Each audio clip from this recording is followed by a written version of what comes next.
Well, look, one thing is certain. People are very, very angry about China. Yesterday, Josh Frydenberg announced pretty severe, immediate and indefinite restrictions on all foreign investment. So effective from 10:30 p.m. Sunday night, the Treasurer has lowered to zero the dollar value of every foreign investment bid that will trigger scrutiny by the Foreign Investment Review Board and then ultimately by him. So as things stand, the Treasurer will have the final say. As I'm sure you know, there have been varying foreign investment thresholds depending on the buyer, the country in which the bids were based and the type of asset for sale. The thresholds ridiculously ranged from $1.1 billion to $275 million to zero, which was just a licence to come in and buy up Australia. As I've always said, it doesn't matter who runs the country if you don't own it. Well, now under the change, the threshold is zero for everything, meaning every foreign bid for anything will have to be weighed against the national interest. I wonder how this will happen. National interest hasn't counted for much in the past. Now, this crackdown was sparked after two Chinese-owned property developers, Greenland Australia and Risland Australia, had their staff secure more than 100 tonnes of surgical masks, thermometers, antibacterial wipes, hand sanitizer, gloves and Panadol in January and February and shipped them back to China. Many Australians would argue the Foreign Investment Review Board has long demonstrated it is not up to the job of protecting the national interest. Pauline Hanson made this quite plain in a letter last week to the Prime Minister, in which she said, amongst other things, and I quote, "I will not allow foreign nations to fight over the carcass of Australia's misfortune." She said, "Australians will not forgive you, Prime Minister, if your government refuses to act on safeguarding this nation from international vultures." I should say that I put my interview with Pauline Hanson about China and a copy of her letter to the Prime Minister on my Facebook page, along with my comments, and in under 24 hours it was seen by more than 1.3 million people and there were over 6,000 comments. People are bloody angry. And as for the Foreign Investment Review Board, with one permanent employee and a handful of part-time members, there's little evidence that they give proper consideration to the sale of any Australian asset. Consider this. Between 2007 and 2017, the Foreign Investment Review Board reviewed almost 12,000 applications and rejected 5. Add to all this the fact that people are angry about the soft treatment dished out to China in relation to a lot of this predatory behaviour. When President Trump dared to call it the Wuhan virus or the China virus, he was treated as if it was Hitler or Idi Amin. But the Chinese communist regime is responsible for what we're going through today. The Chinese communist regime is entirely responsible for your business going broke and closing down, for your life's work being thrown into chaos and employees being thrown out of work. Our listeners and viewers are not stupid. One said, and I quote, "The Chinese communist regime is entirely responsible for all the coronavirus illness and all the coronavirus deaths. The Chinese communist regime is entirely responsible for your holidays being cancelled and the travel ban. The Chinese communist regime is entirely responsible for the possibility of flagship airlines going broke and tens of thousands of people ending up on the scrap heap of employment, for your school closures, your sporting fixtures being cancelled and the massive hit on the world stock market. And of course, the hit on your superannuation. The Chinese communist regime is entirely responsible for crashing the world economy. And given all of this, because of their fortress mindset and siege mentality, they're sensitive and offended about losing face and being shamed in the eyes of the world because their virus, in the tradition of naming viruses after the geographical place of origin, their virus bears the name of Chinese Wuhan virus. As Jim, a listener of mine, wrote, "The Chinese communist regime may well be able to intimidate and control the thinking and the speech of their own people, but they and the Western media lackeys cannot and will not be allowed to control the thinking and therefore the speech of the free world." Well, one person whose speech they won't control is George Christensen, the federal Liberal MP for the North Queensland seat of Dawson. George Christensen's 41 years of age. He's been a member of the House of Representatives since 2010 and he's angry on a range of fronts and he's entitled to be. He joins Peter and me via Skype.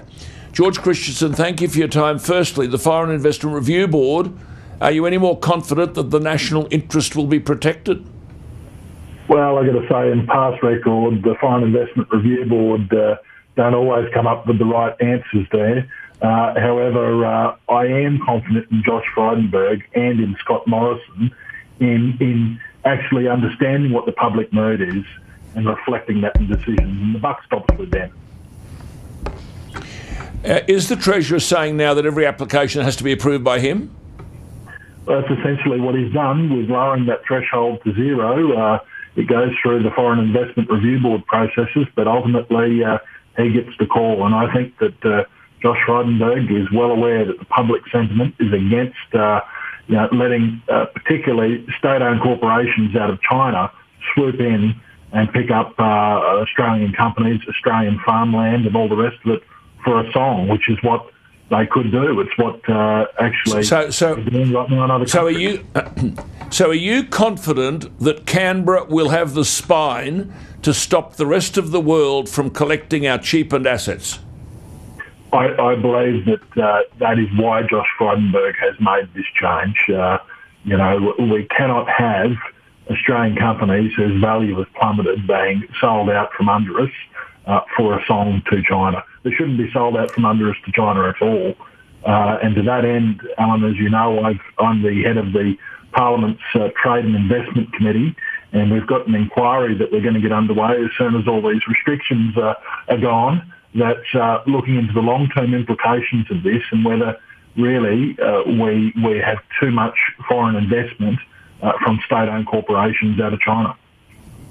Peter? Well, I have to say, George, I'll hold my breath that something actually comes of this. You and I have been talking about this issue.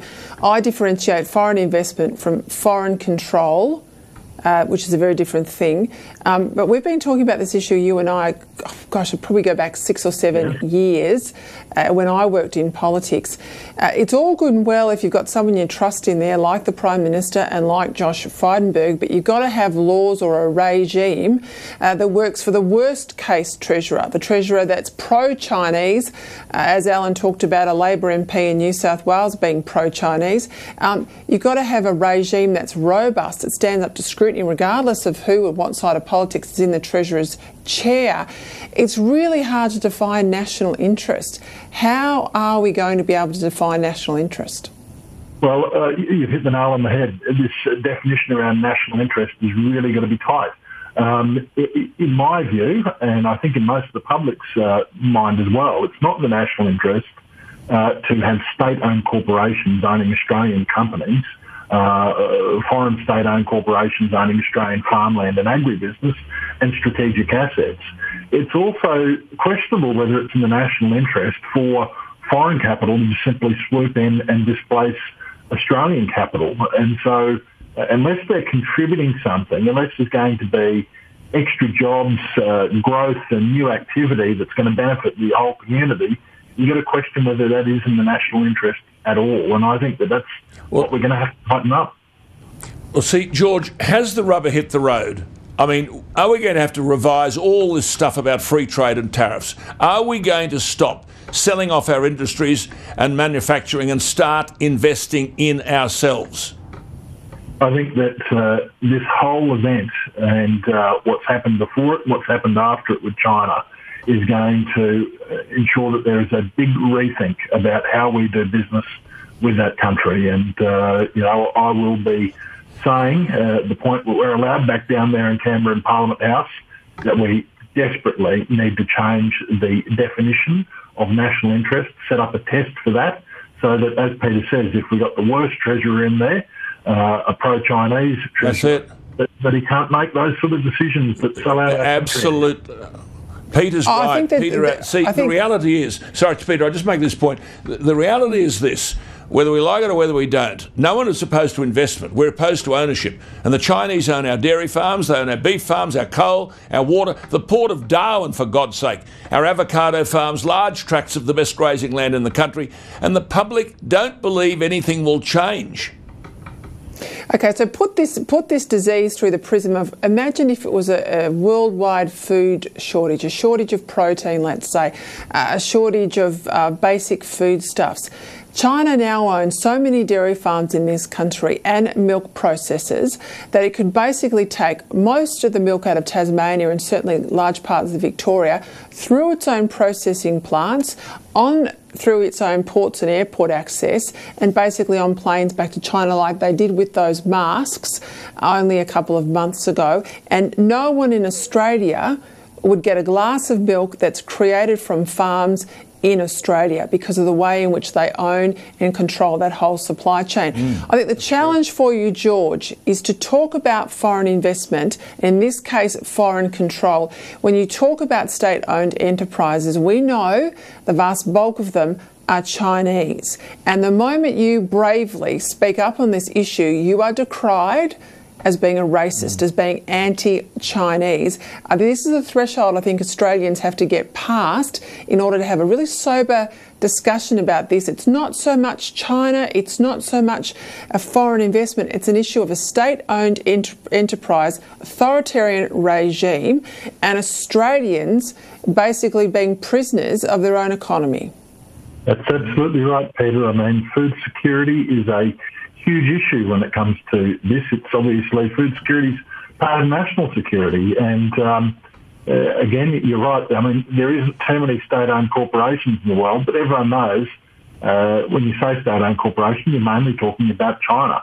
Just before we go, George, Terry Barnes, writing yesterday in the Spectator this week, says this: as the world faces the Wuhan virus-induced recession, or worse, and people are dying in their thousands, why shouldn't Mr Morrison, President Trump and other world leaders calculate the damage that Chinese regime's negligence has wrought and send Comrade Xi the most gigantic reparation bill in the history of mankind?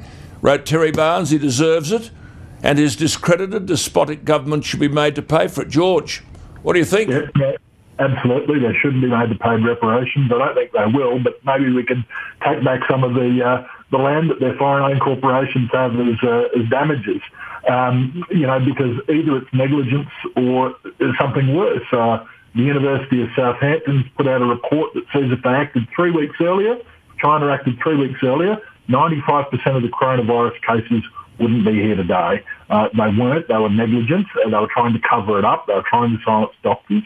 And as I told you earlier this morning, Alan, on your radio show, that there was a report that was out on the internet, suddenly pulled off all the official sites, that was by the South China University of Technology, that suggested that this virus emanated from a laboratory. People are trying to poo-poo that idea, but there was a university in China that said it from the get-go. What did they do? We do not know. It needs to be investigated. Absolutely.